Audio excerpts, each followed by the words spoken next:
Lectura de la profecía de Zacarías. En aquellos días vino la palabra del Señor de los ejércitos. Así dice el Señor de los ejércitos: siento gran celo por Sión, gran cólera en favor de ella. Así dice el Señor de los ejércitos: volveré a Sión y habitaré en medio de Jerusalén. Jerusalén se llamará ciudad fiel, y el monte del Señor de los ejércitos, monte santo. Así dice el Señor de los ejércitos: de nuevo se sentarán en las calles de Jerusalén ancianos y ancianas, hombres que de viejos se apoyan en bastones. Las calles de Jerusalén se llenarán de muchachos y muchachas que jugarán en la calle. Así dice el Señor de los ejércitos: si el resto del pueblo lo encuentra imposible aquel día, será también imposible a mis ojos. Oráculo del Señor de los ejércitos. Así dice el Señor de los ejércitos: yo libertaré a mi pueblo del país de oriente y del país de occidente, y los traeré para que habiten en medio de Jerusalén.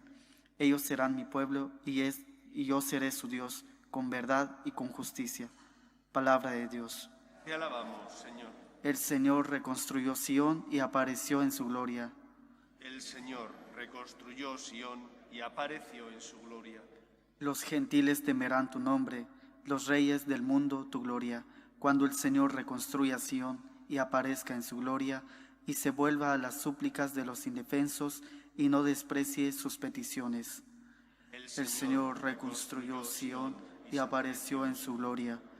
Quede esto escrito para la generación futura, y el pueblo que será creado alabará al Señor, que el Señor ha mirado desde su excelso santuario, desde el cielo se ha fijado en la tierra, para escuchar los gemidos de los cautivos y librar a los condenados a muerte.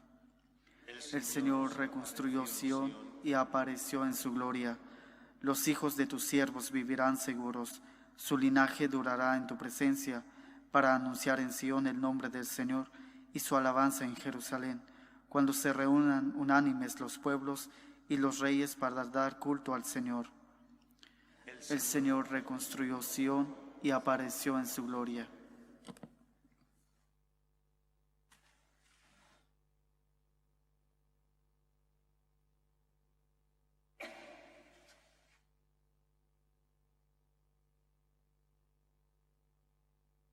El Señor esté con vosotros. Y con tu espíritu. Lectura del Santo Evangelio según San Lucas. Gloria a ti, Señor. En aquel tiempo los discípulos se pusieron a discutir quién era el más importante. Jesús, adivinando lo que pensaban, cogió de la mano a un niño, lo puso a su lado y les dijo: el que acoge a este niño en mi nombre me acoge a mí, y el que me acoge a mí acoge al que me ha enviado. El más pequeño de vosotros es el más importante. Juan tomó la palabra y dijo: Maestro, hemos visto a uno que echaba demonios en tu nombre, y como no es de los nuestros, se lo hemos querido impedir. Jesús le respondió: no se lo impidáis. El que no está contra vosotros está a favor vuestro. Palabra del Señor. Gloria a ti, Señor Jesús. La fiesta, la memoria de San Vicente de Paúl, nos habla de una realidad de la Iglesia, que es que la Iglesia es carismática. Carismática junto con jerárquica. Son como dos pilares esenciales de la misma. ¿Qué significa que la Iglesia es carismática? Pues que está alentada por el Espíritu Santo y que el Espíritu Santo hace suscitar en el corazón de los cristianos carismas, es decir, respuestas a los problemas que surgen a lo largo de su historia.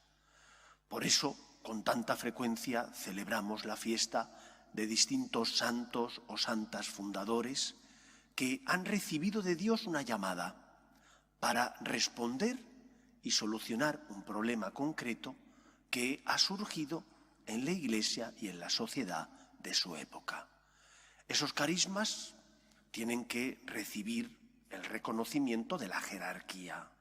El Papa y los obispos que no son los dueños de la Iglesia, pero sí son aquellos a los que Cristo encomendó el poder de dirigir su Iglesia, tienen que discernir si esos carismas son de Dios o, por el contrario, esos carismas no son verdaderos carismas, sino que son ensoñaciones, deseos de aparecer en público, de tener importancia de algunas personas. Eso se llama discernimiento. Pero una vez que la Iglesia, mediante el Papa y los obispos, han discernido si ese don es verdadero don de Dios o, por el contrario, es una ilusión de la persona, si deciden que es un don de Dios, ese carisma es integrado, es institucionalizado dentro de la vida de la Iglesia para que lleve a cabo la misión que el Espíritu Santo le ha encomendado. Esto, en primer lugar, nos hace tener paz. ¿Paz por qué? Porque la Iglesia no está regida por los hombres. Tú puedes pensar que es el Papa Francisco, o que anteriormente fue el Papa Benedicto, con anterioridad al Papa San Juan Pablo II.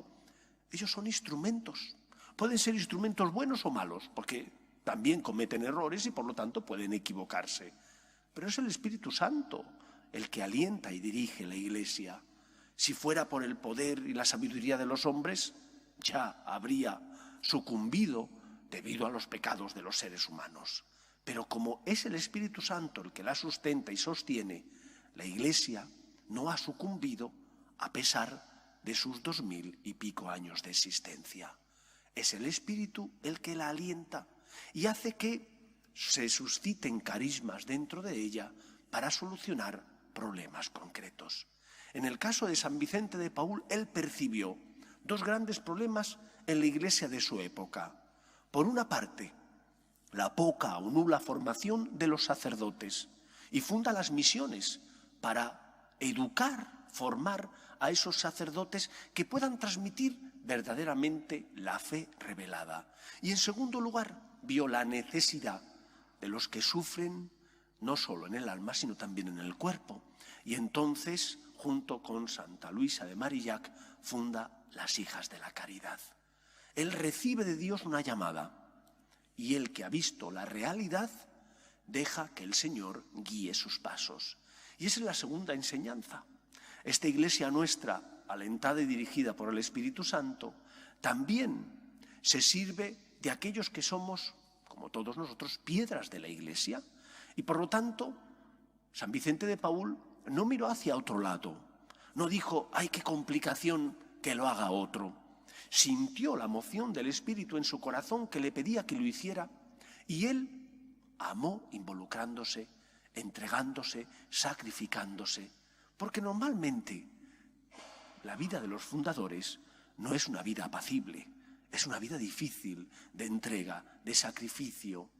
Recordad, por ejemplo, a Santa Teresa de Jesús, cómo tenía que viajar, cómo tenía que enfrentarse no solo con la reforma del Carmelo, con las religiosas que tenía que reformar, sino también con las nuevas casas que fundaba y con los obispos que en muchos casos no entendían la obra del Señor. Por eso pidamos al Señor que siga alentando a la Iglesia. Y preguntémonos nosotros, ¿hemos sentido que el Señor nos pide algo? No busques la comodidad y rehuyas lo que el Señor te pide. Sé generoso, haz aquello que el Espíritu suscita en tu corazón para colaborar con Dios en la obra de la salvación, cada uno en función de la vocación a la que Dios le llama. Somos piedras vivas de la Iglesia si, debido al amor que Cristo ha puesto en nuestro corazón, deseamos hacer, sobre todo, la voluntad de Dios. Que así sea, que la voluntad de Dios sea aquello que dirija nuestras vidas con nuestras luces y sombras, pero para de esa manera colaborar con Dios en la obra de la salvación. Creo en la Iglesia significa, creo en el poder de Dios, que es el que dirige esta nave y hace que el poder del infierno no la derrote. Que el Señor nos ayude a confiar en Él.